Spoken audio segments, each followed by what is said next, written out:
ओम श्री अन्नपूर्णाय नमः। नमस्कार दोस्तों, आपका हमारी यूट्यूब चैनल धार्मिक कथाएं और कहानियां में स्वागत है। आज मैं आपको अन्नपूर्णा माता की व्रत कथा सुनाऊंगी। अगर आपको यह कथा अच्छी लगे तो आप वीडियो को लाइक, सब्सक्राइब और शेयर ज़रूर कीजिएगा। आइए सुनते हैं अन्नपूर्णा माता की कथा। एक समय की बात है, काशी निवासी धनंजय की पत्नी का नाम सुलक्षणा था। उसे अन्य सब सुख प्राप्त थे, केवल निर्धनता ही उसके दुख का एकमात्र कारण था। यह दुख उसे हर समय सताता रहता था। एक दिन सुलक्षणा पति से बोली, स्वामी आप कुछ उद्यम करो तो काम चले, इस प्रकार कब तक काम चलेगा।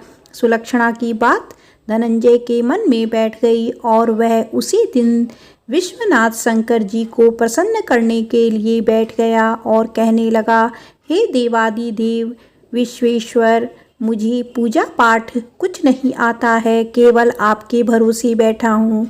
इतनी विनती करके वह 2-3 दिन भूखा प्यासा बैठा रहा।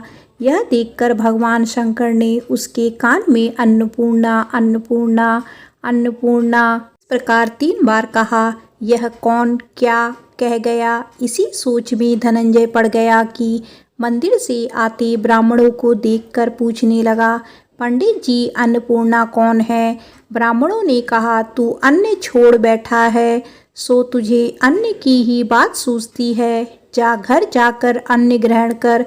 धनंजय घर गया, स्त्री से सारी बात कही। वह बोली, नाथ चिंता मत करो, स्वयं शंकर जी ने यह मंत्र दिया है, वे स्वयं ही खुलासा करेंगे, आप फिर जाकर उनकी आराधना करो। धनंजय फिर जैसा का तैसा पूजा में बैठ गया। रात्रि में शंकर जी ने आज्ञा दी और कहा, तू पूर्व दिशा में चला जा। वह अन्नपूर्णा का नाम जपता जाता और रास्ते में फल खाता, झरनों का पानी पीता जाता। इस प्रकार कितने ही दिनों तक चलता गया। वहां उसे चांदी सी चमकती वन की शोभा देखने में आई, सुंदर सरोवर देखने में, या उसके किनारे कितनी ही अप्सराएं झुंड बनाए बैठी थी। एक कथा सुनती और सब मिलकर माँ अन्नपूर्णा इस प्रकार बार बार कहती थी। यह अगहन मास की उजेरी रात्रि थी और आज से ही व्रत का आरंभ था। जिस शब्द की खोज करने वह निकला था, वह उसे वहां सुनने को मिला। धनंजय ने उसके पास जाकर पूछा, हे देवियों, आप यह क्या करती हो। उन सब ने कहा, हम माँ अन्नपूर्णा का व्रत करती हैं। धनंजय ने पूछा, व्रत पूजा करने से क्या होता है। यह किसी ने किया भी है, इसे कब किया जाए, कैसा व्रत है, मैं और कैसी विधि है, मुझसे भी विस्तार से बताओ। वे कहने लगी, इस व्रत को सब कोई कर सकते हैं। 21 दिन के लिए 21 गांठ का सूत लेना चाहिए। 21 दिन यदि ना बने तो एक दिन उपवास करे। यह भी ना बने तो केवल कथा सुनकर प्रसाद ले, निराहार रहकर कथा कहे। कथा सुनने वाला कोई ना मिले तो पीपल के पत्तों को रख, सुपारी या घृत कुमारी वृक्ष को सामने कर, दीपक को साक्षी कर, सूर्य, गाय, तुलसी या महादेव को बिना कथा सुनाए मुख में दाना ना डालें। यदि भूल से कुछ पड़ जाए तो 1 दिवस फिर उपवास करें। व्रत के दिन क्रोध ना करे और झूठ ना बोले। धनंजय बोला, इस व्रत के करने से क्या होगा। वे कहने लगी, इसके करने से अंधों को नेत्र मिले, लूलों को हाथ मिले, निर्धन के घर धन आए, बाजी को संतान मिले, मूर्ख को विद्या आए। जो जिस कामना से व्रत करे, माँ उसकी इच्छा पूरी करती है। वह कहने लगा, बहनों, मेरे पास भी धन नहीं है, विद्या नहीं है, कुछ भी तो नहीं है, मैं तो दुखिया ब्राह्मण हूँ, मुझे इस व्रत का सूत दोगी। हाँ भाई, तेरा कल्याण हो, हम तुझे अवश्य देंगी, ले इस व्रत का मंगल सूत्र ले। धनंजय ने व्रत किया, व्रत पूरा हुआ। तभी सरोवर में से 21 खंड की सुवर्ण सीढ़ी हीरा मोती जड़ी हुई प्रकट हुई। धनंजय जय अन्नपूर्णा माता कहता जाता था। इस प्रकार कितनी ही सीढ़ियां उतर गया तो क्या देखता है कि करोड़ों सूर्य से प्रकाशमान अन्नपूर्णा का मंदिर है।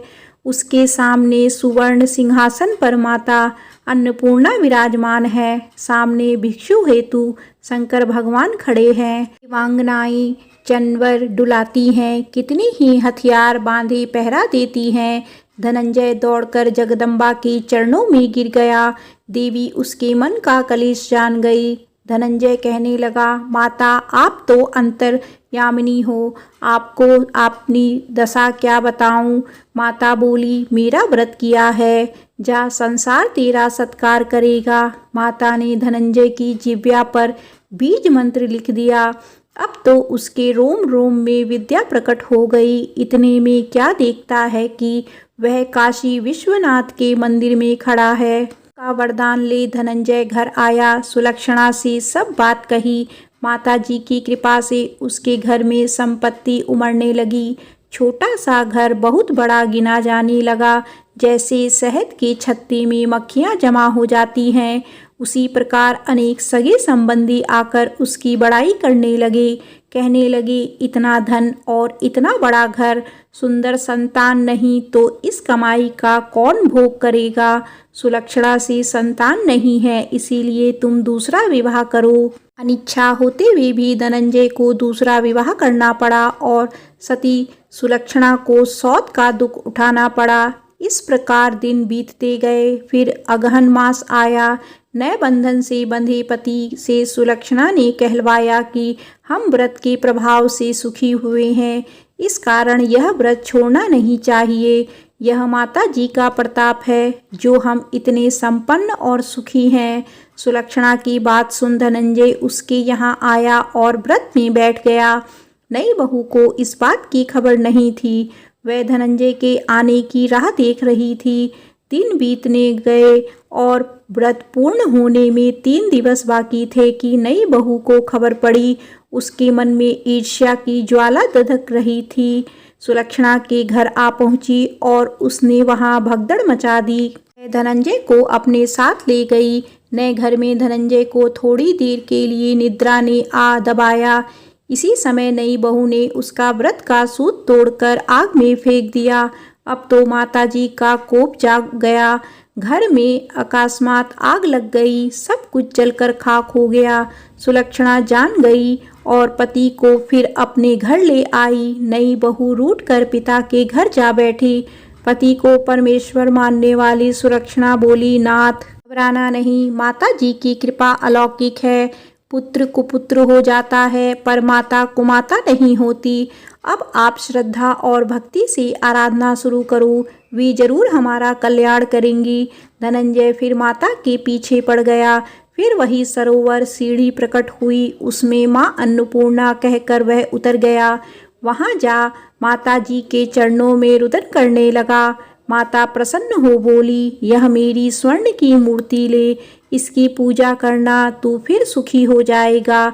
जा, तुझे तेरा मेरा आशीर्वाद है। तेरी स्त्री सुलक्षणा ने श्रद्धा से मेरा व्रत किया है, उसे मैंने पुत्र दिया है। धनंजय ने आंखें खोली तो खुद को काशी विश्वनाथ के मंदिर पर खड़ा पाया। वहां से फिर उसी प्रकार घर को आया। इधर सुलक्षणा के दिन चढ़े और महीने पूरे होते ही पुत्र का जन्म हुआ। गांव में आश्चर्य की लहर दौड़ गई।